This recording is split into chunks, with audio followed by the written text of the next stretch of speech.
अलग अलग राज्यों में हमारे यहाँ कुछ राजनीतिक दल है जो सिर्फ और सिर्फ अपने अपने परिवार के हितों के लिए काम करते हैं।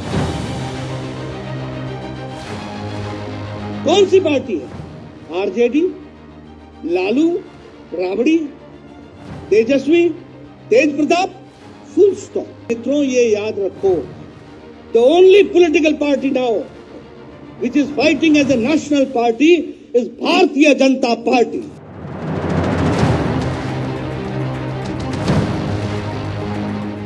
अरे किसकी क्या औकात है, किसको क्या खत्म करेगा भाई? स्टेट है तब ना सेंटर है। ये सब बकवास करने वाला बात है। पार्टियां और नेता सिर्फ और सिर्फ जनता बनाती है।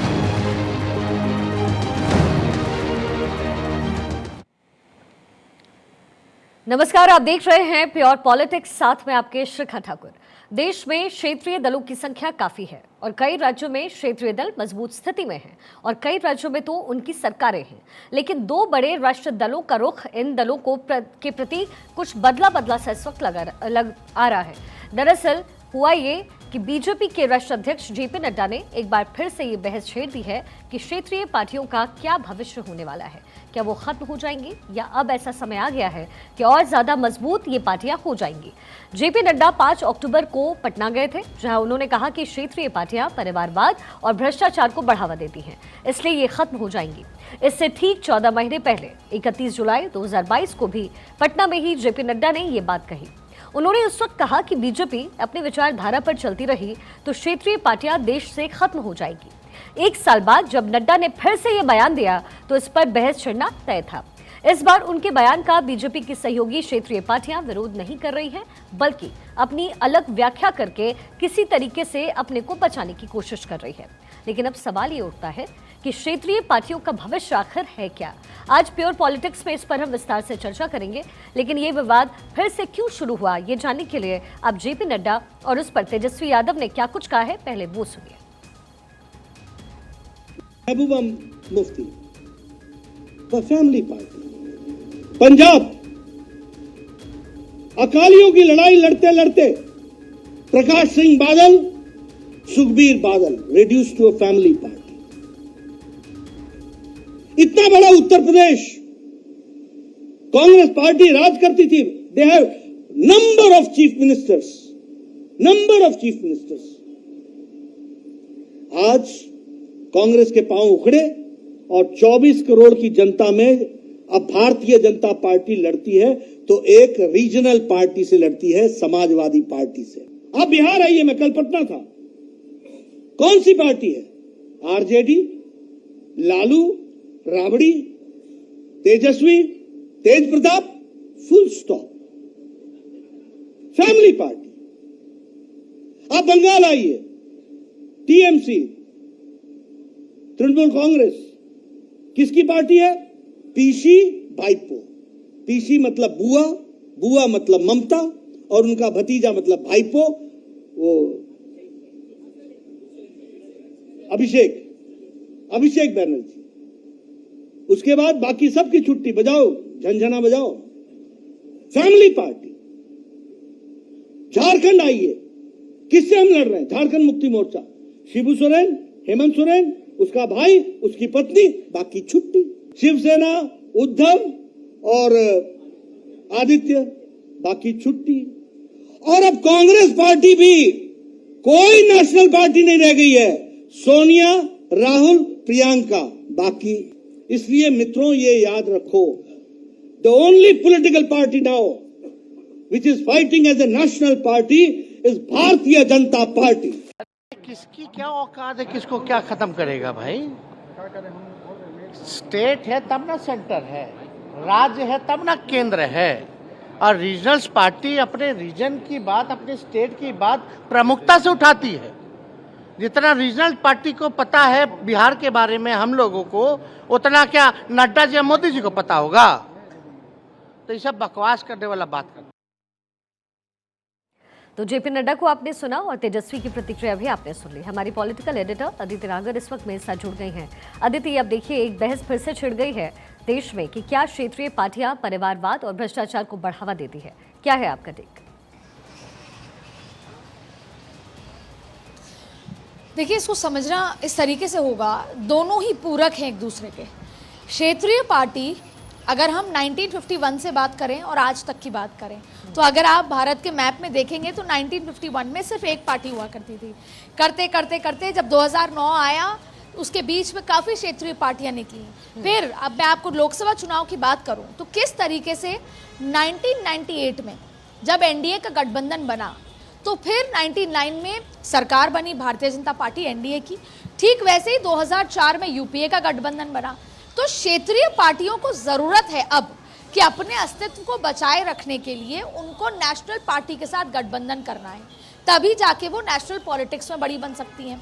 और फिर क्षेत्रीय पार्टी क्यों ज़रूरत है नेशनल पार्टी की?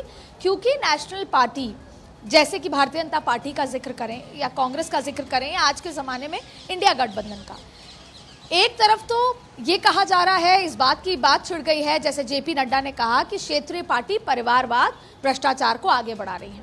अगर हम बात करते हैं बसपा की, बसपा में मायावती किसी एक आइडियोलॉजी के साथ आई। उसके बाद अब आपने समय देखा, एक समय उन्होंने राज किया, पूरे डिकेड राज किया, लेकिन अब आप देखें कि उनके साथ भ्रष्टाचार जुड़ा है या फिर परिवारवाद। क्योंकि जब अब मायावती से जब ये पार्टी आगे बढ़ेगी, मायावती के बाद जो उत्तराधिकारी होगा तो वो उनके कोई ना कोई परिवार का होगा। ममता बनर्जी, वो आज पश्चिम बंगाल में सब कुछ है, लेकिन अब जब उनके साथ परिवारवाद और भ्रष्टाचार जुड़ गया है, क्योंकि अब उनका भतीजा पिक्चर में आ चुका है। वैसे ही अगर लालू प्रसाद यादव की बात करें तो ठीक यही स्थिति है। वैसे ही मुलायम सिंह की बात करें तो या तो परिवारवाद और भ्रष्टाचार इनके साथ जुड़ गया है। और इनकी सबसे बड़ी कमजोरी, जब हम बात करते हैं कि क्यों क्षेत्रीय पार्टी कमजोर होती गई, एक समय में राज किया क्षेत्रीय पार्टियों ने बिहार और उत्तर प्रदेश जैसे राज्य में, जहां से दिल्ली का रास्ता निकलता है, वहां पर राज किया दशकों तक, लेकिन उत्तराधिकारी के चलते ये कमजोर होती गई। तो ये कहना कि परिवारवाद और भ्रष्टाचार, केवल नीतीश कुमार या अशोक गहलोत की बात करें तो वो परिवारवाद या भ्रष्टाचार से बाहर है, लेकिन उसके अलावा हर एक रीजनल पार्टी, जैसे उसकी बात करें बीजेडी की उड़ीसा में, तो जब तक नवीन पटनायक है तब तक उस पार्टी का अस्तित्व है। लेकिन उसके बाद क्या? तो प्रॉब्लम यह है क्षेत्रीय पार्टियों के साथ कि वो केवल एक लीडर के लिए ही बच गए हैं। जैसे जयललिता का अगर मैं जिक्र करूं तो वो थी, तब तक पार्टी एकजुट थी, उनके जाने के बाद खींचतान हो गई। एनसीपी इसका बड़ा जिक्र है कि एनसीपी में कैसे दो फाड़ हो चुके, शिवसेना में ये पहले हो चुका था कि कैसे दो फाड़ हो गए और फिर राज ठाकरे अलग हो गए, तमाम चीजें। तो परिवारवाद और भ्रष्टाचार का तमका जो लगा है वो आपके सामने एग्जाम्पल है। और हर क्षेत्रीय पार्टी का जो फॉल हुआ है, जो जिसे बोलते हैं डाउन फॉल हुआ है, उसका वजह है उत्तराधिकारी। क्योंकि उत्तराधिकारी परिवार से होता है, उससे भ्रष्टाचार जुड़ा होता है। तो आपके सवाल का जवाब उस उत्तराधिकारी के पीछे चुनावी रण अगर समझ कर चले तो ये 2024 का रण होगा। ऐसे में बड़ा सवाल ये भी है अदिति कि 2024 में क्या क्षेत्रीय पार्टियां किंग मेकर बनकर के उभर पाएगी? देखिए, ये 2024 का जो चुनाव के परिणाम हैं वो तय करेंगे, क्योंकि जिस तरीके से जाति जनगणना का जिक्र अब इंडिया गठबंधन कर रहा है। देखिए, ये बात तो तय थी कि नरेंद्र मोदी का और एनडीए का सामना फिलहाल कोई भी पार्टी अकेले नहीं कर पा रही थी। जी, कांग्रेस अकेले नहीं कर पा रही थी, नीतीश कुमार अकेले नहीं कर पा रहे थे, ममता बनर्जी जो लेफ्ट से अगेंस्ट हैं, कांग्रेस से अगेंस्ट हैं, आम आदमी पार्टी से अगेंस्ट हैं, वो अकेले नहीं कर पा रही थी। अब आप किसी भी पार्टी का नाम ले लीजिए, कोई भी पार्टी नरेंद्र मोदी और भारतीय जनता पार्टी का अकेले मुकाबला नहीं कर सकती थी। इसलिए रणनीति बनाई गई। कौन सी रणनीति? जो 1998 में एनडीए का गठबंधन बना, 2004 में यूपीए का गठबंधन बना, कोएलिशन की सरकारें चली। क्योंकि शायद दो बार ही ऐसा हुआ होगा कि पूरी बहुमत, एक बार राजीव गांधी जब संपत्ति की लहर आई थी 404, और फिर नरेंद्र मोदी ने 2014 से जो करके दिखाया, खास तौर पे 2019, और अब जब 2024 की बात आती है तो क्या होगा। तो क्षेत्रीय पार्टी जब भी किसी नेशनल पार्टी को बड़े नंबर चाहिए राज्यों में, अलग अलग राज्यों में, तो क्षेत्रीय पार्टियों का जो अलाइनमेंट, कोएलिशन, सपोर्ट होता है वो वोट में ज़्यादा फायदा होता है। ये बात अलग है कि क्षेत्रीय पार्टी का डाउनफॉल हुआ, 2009 के वोट शेयर की बात करें, 2019 के वोट शेयर की बात करें, ऐसे तमाम वोट शेयर गिरता गया। लेकिन जब किसी भी नेशनल पार्टी, जैसे अभी कांग्रेस अकेले नहीं लड़ सकती थी, इसलिए कांग्रेस ने बड़ा कोएलिशन किया। नीतीश कुमार और लालू यादव बिहार में वोट बैंक वहां उनका, वैसे ही सपा से वोट बैंक उत्तर प्रदेश का कांग्रेस खत्म हो चुकी है। ठीक वैसे ही अगर साउथ की बात करें तो तमाम तरीके से। इसके ही तरफ बीजेपी की बात करते हैं। एक तरफ बीजेपी ये चाहती है, बीजेपी ये मानती है, और आज से नहीं शुरुआत से मानती है कि रीजनल पार्टी जैसे बोलते हैं डिसेंट्रलाइजेशन के लिए बनाई जाती है, यानी कि जो पावर्स के डिसेंट्रलाइजेशन के लिए। तो एक तरफ तो भारतीय जनता पार्टी, या अगर एक मनोवैज्ञानिक बात करें तो कोई भी नेशनल पार्टी ये अच्छे से जानती है कि क्षेत्रीय पार्टी उनका सारा समीकरण बिगाड़ देती है, इसलिए क्षेत्रीय पार्टी होनी ही नहीं चाहिए। लेकिन जब अब बात होती है कश्मीर में, जब भारतीय जनता पार्टी को अपना जमीन बढ़ानी थी तो उन्होंने पीडीपी जो विचारधारा के एकदम विरोध थी उनके साथ गठबंधन किया। ऐसे नीतीश कुमार के साथ गठबंधन हुआ, वो पुरानी बात है तमाम चीजें। लेकिन ऐसी कई चीजें होती हैं जब आपको जमीन पे अपना गठबंधन, अब देखिए कर्नाटक के नतीजे हुए, समझ में आया कि भारतीय जनता पार्टी जो है कर्नाटक में बेहतर प्रदर्शन नहीं कर पाई, तो 2024 के लिए जेडीएस के साथ गठबंधन हुआ। तो इन शॉर्ट बात यह है कि जो 2024 में क्षेत्रीय पार्टी जो इंडिया गठबंधन एक साथ आया, वो बहुत कुछ तय करेगा वोट परसेंटेज के लिहाज से, कि वो उत्तर प्रदेश, बिहार, साउथ में, पश्चिम बंगाल में क्या एक साथ वोट बैंक इकट्ठा करके कांग्रेस या इंडिया गठबंधन के झोली में ला सकते हैं या नहीं। यानी 2024 एक जैसे बोलते हैं कि बहुत महत्वपूर्ण, उसके नतीजे जो हैं सालों साल तक उसको रेफर किया जाएगा। वो रेफरिंग बुक की तरह होगा कि 2024 में जब एक साथ सारी क्षेत्रीय पार्टी आई तो क्या बदलाव हुआ। जैसे आज हम 1998 की बात कर रहे हैं जब एनडीए का कोएलिशन हुआ, या फिर यूपीए कोएलिशन 2004 में हुआ जब यूपीए सरकार आई। तो ऐसे में क्षेत्रीय पार्टी जब नेशनल में एक साथ आती है तो फिर वो वोट शेयर और समीकरण को काफी बदल कर रख देती है। जी, लेकिन इसी बीच अदिति बात हो रही है वन नेशन वन इलेक्शन की भी, तो ऐसे में सवाल ये भी है कि वन नेशन वन इलेक्शन से क्या जो क्षेत्रीय पार्टियां हैं उन पर फर्क पड़ेगा, क्योंकि यहाँ तो वोट पोलराइज करने की कोशिश की जा रही है और यही वजह है कि बीजेपी सरकार चाहती है वन नेशन वन इलेक्शन हो। इन तमाम छोटी पार्टियों को क्या तोड़ने की कोशिश होगी? बिल्कुल, देखिए वन नेशन वन इलेक्शन जब भी होता है, जब भी अगर आप देखिए अभी 5 राज्यों के चुनाव हैं, अलग अलग तरीके से हो रहे हैं। वहां पर मुख्यमंत्री राजस्थान का चुनना है, कहीं पर तेलंगाना के चुनने हैं। तो पार्टी, जैसे कर्नाटक में चुनाव हुआ, भारतीय जनता पार्टी ने राष्ट्र मुद्दों पर चुनाव लड़ा और कांग्रेस ने रीजनल मुद्दों पर चुनाव लड़ा। जब कांग्रेस की जीत हुई तो जो बाद में एक अपन अंडरलाइन में कहते हैं कि इस चुनाव से क्या निष्कर्ष निकला, तो निष्कर्ष ये है कि जब रीजनल चुनाव होते हैं तो रीजनल मुद्दों पे चुनाव लड़ना चाहिए या रीजनल चेहरों के साथ चुनाव लड़ना चाहिए। क्योंकि ये कहा जाता है कि डीके शिव कुमार थे, सिद्धारमैया थे, तो काफी इंपैक्ट था, बीजेपी के पास कोई ऐसा बड़ा चेहरा नहीं था। तो आपने का जो सवाल है वो बेहद महत्वपूर्ण है कि अगर वन नेशन वन इलेक्शन हो, अगर आज इन 5 राज्यों के साथ देश के इलेक्शन हो, तब वोटर कंफ्यूज हो। और ये एक स्टडी भी कहती है कि अगर वन नेशन वन इलेक्शन हो तो आप केवल एक राष्ट्र पार्टी जिसको आप वोट करना चाहते हैं, आप फिर रीजनल में भी यानी क्षेत्रीय राजनीति में भी उनको ही वोट करते हैं और देश की राजनीति में भी उनको, तो वो कहीं ना कहीं वो एक पार्टी जो भी लीड कर रही है जैसे भारतीय जनता पार्टी, उनको बहुत ज्यादा हेल्पफुल हो सकता है। क्योंकि स्टडी ये कहती है कि जब एक साथ चुनाव होंगे तो फिर आप किसी एक पार्टी या एक लीडर पर फोकस करते हैं, लेकिन जब अलग अलग चुनाव होते हैं तो फिर आपका फोकस देश के चुनाव या प्रधानमंत्री पे ना होके उस इलाके के, उस क्षेत्र के या उस स्टेट के चुनाव पर होता है, फिर आप उस तरह से ट्रीट करते हैं। जी अदिति, लेकिन जो जातीय जनगणना इस मुद्दे को उठाया जा रहा है लगातार, और बिहार में इससे करवाया गया, उड़ीसा में भी करवाया जा सकता है, झारखंड सरकार भी कह रही है करवाएंगे, तो क्या जातीय जनगणना होने पर जो क्षेत्रीय पार्टियां ये तमाम है इन पर कोई असर पड़ेगा? देखिए ये सवाल बहुत महत्वपूर्ण है, लेकिन उससे पहले ये समझना है शिखा कि ये भैंस क्यों छिड़ी। जेपी नड्डा ने 1 साल पहले कहा कि रीजनल पार्टियां परिवारवाद और सत्ता की भूख के लिए आती हैं, भ्रष्टाचार के लिए आती हैं। लेकिन उसी 1 साल में एनडीए गठबंधन को रिवाइव किया गया। जो लोग नाराज होकर, जैसे टीडीपी नाराज होकर चले गए थे, हम अकाली की बात करें, नाराज, वापस से या तो उनको लाने की कोशिश है या दूसरे दलों के साथ जोड़ने की कोशिश है। क्यों? क्योंकि इंडिया राजनीति में मौके पर क्या होता है, इंडिया गठबंधन का के सामने आपको लड़ना है, वो 26 दलों की 28 दलों की पार्टी है, तो हम 38 दलों की पार्टी है, नंबर गेम। लेकिन आइडियली भारतीय जनता पार्टी को ये अच्छे से पता है कि अगर देश में लंबे समय तक राज करना है तो 2 ही चीजें करनी है। पहला कि अगर हम किसी रीजन में कमजोर हैं तो वहां पर हम जो वहां की क्षेत्रीय पार्टी है उनके साथ हाथ में हाथ मिलाएं और फिर वहां उनका संगठन समझें या वहां के वोटर्स को अपने साथ लें या फिर पार्टी को भी अपने साथ मिला लें। नहीं, और अगर आपको जैसे दरअसल अगर भाजपा की जिक्र करें तो वो नॉर्थ बेल्ट में अच्छी है लेकिन साउथ में नहीं है, तो वो साउथ के दलों के साथ एक साथ आना चाहती है। जम्मू कश्मीर में पीडीपी के साथ आई और आप देखिए अब जम्मू कश्मीर का पूरा हिसाब किताब बदल गया। तो ये तो एक वजह है कि कांग्रेस हो चाहे जब इंदिरा गांधी की सरकार थी या राजीव गांधी की, तब वो ये जानते थे कि केवल एक ही राष्ट्र पार्टी होनी चाहिए क्योंकि रीजनल पार्टी डिसेंट्रलाइज कर देती है पावर को। अब आपका जो सवाल है कि जाति जनगणना से क्या होगा, देखिए दरअसल फिर वही बात, मंडल कमंडल की राजनीति 2.0 है। ये मंडल वर्सेस मंदिर की राजनीति, जहां भारतीय जनता पार्टी मेजॉरिटी की राजनीति करती है और अब जो ये विपक्ष है वो अब मंडल की राजनीति करना चाहता है। जहां भारतीय जनता पार्टी मेजॉरिटी की राजनीति करना चाहती है, इंडिया गठबंधन उसी मेजॉरिटी में जो मेजॉरिटी वोटर्स हैं उनकी राजनीति, यानी कि सेंधमारी।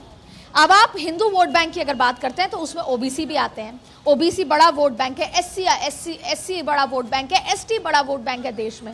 तो जब आप उनसे उनके हित की बात करेंगे, उनको ये बताएंगे कि अगर हमारी सरकार आई तो हम आपका हेड काउंट करेंगे, अगर आपकी संख्या ज्यादा निकली यानी कि आपका हक भी ज्यादा होगा, और हक केवल सिर्फ नौकरियों में या सामाजिक स्तर पे नहीं, सामाजिक, राजनीतिक और आर्थिक तीनों स्तर पे हम आपको हक देंगे। तो जाहिर तौर पे ओबीसी, एससी, एसटी कहीं ना कहीं ये सोचने पे मजबूर हो सकते हैं कि अगर ये इंडिया गठबंधन की या ये जो क्षेत्रीय दलों की, जैसे नीतीश कुमार ने करवाया, अशोक गहलोत तब करवाने की बात कर रहे हैं, ऐसे अगर दूसरे दल कराते हैं, कांग्रेस की सरकार वाले कराते हैं, तो फिर इनको चुन के लाएं जिससे कि हमारी जब एक्चुअल जनगणना होगी, जाति जनगणना, हमारे नंबर ज्यादा आएंगे तो हो सकता है कि हमें अपॉर्चुनिटी ज्यादा मिले। अपॉर्चुनिटी मिलेगी तो हमारे समाज का हमारा उत्थान होगा। तो ये एक बड़ा मुद्दा है जब आप अपने भविष्य के बारे में सोचते हैं, जब राजनेता घर घर जाकर ये बताते हैं कि जब हम आपके काउंट कराएंगे क्योंकि आपकी जितनी आबादी है उतना आपका हक होना चाहिए, तो ये गेम चेंजर फैक्टर बन सकता है। लेकिन डिपेंड करता है कि मंडल वर्सेस मंदिर में जीत किसकी होती है, क्योंकि नरेंद्र मोदी ये बात कह चुके हैं कि ये हिंदुओं को बांटने की कोशिश है, मेजॉरिटी को बांटने की कोशिश है और हमें अलग नहीं होना। चलिए तो ये ठीक है, लेकिन अदिति अगर 2024 के चुनाव को बता दूं, सीधा समझने या फिर जो आप बात कह रही हैं, अगर सीधा समझने की कोशिश करें तो टारगेट पे है 2024, रीजनल पार्टियां एकजुट हो रही है इंडिया गठबंधन के नाम से। लेकिन अगर इंडिया गठबंधन फेल होता है, यानी कहने का मतलब मेजॉरिटी में नहीं आती या फिर मान लीजिए सीट्स में भी कम ऊपर जो है ये स्थिति अगर बनती है, तो क्या ये जितनी भी रीजनल पार्टीज हैं वो वापस बैक टू राज्य हो जाएगी, बैक टू अपने पोजीशन पर हो जाएगी और फिर वो जो सपना है 2024 या फिर उसके अगले 5 साल का वो वहीं पर रह जाएगा? वो ध्यान देंगे कि राज्यों में चुनाव कैसे हो? देखिए, बॉटम लाइन जो मैं आपको बता रही थी वो आपके इसी सवाल से जुड़ा है। 2024 के चुनाव क्षेत्रीय दलों के कंधों पर टिके हुए हैं, चाहे अच्छा चाहे बुरा, कैसे भी आंकड़े हैं। क्षेत्रीय दलों का वोट बैंक बहुत इंपैक्ट करेगा राष्ट्रीय पूरी राजनीति को और वोट शेयर को। अब जैसे कि अनुप्रिया पटेल का जिक्र करते हैं, अनुप्रिया पटेल भारतीय जनता पार्टी के साथ हैं, एक ही सांसद हैं और वो जाति जनगणना का सपोर्ट करती हैं, लेकिन वो भारतीय जनता पार्टी के साथ हैं। वहीं आज इंडिया गठबंधन के साथ बहुत सारी रीजनल है, मतलब कि देखिए नरेंद्र मोदी वर्सेस, अगर पश्चिम बंगाल जाएंगे तो नरेंद्र मोदी वर्सेस ममता बनर्जी, अगर उत्तर प्रदेश जाएंगे तो नरेंद्र मोदी वर्सेस अखिलेश यादव, वहीं बिहार आएंगे तो नरेंद्र मोदी वर्सेस नीतीश लालू। ऐसे इंडिया गठबंधन की ये तरीका है और जहां पर कांग्रेस मजबूत है वहां पर नरेंद्र मोदी वर्सेस राहुल गांधी।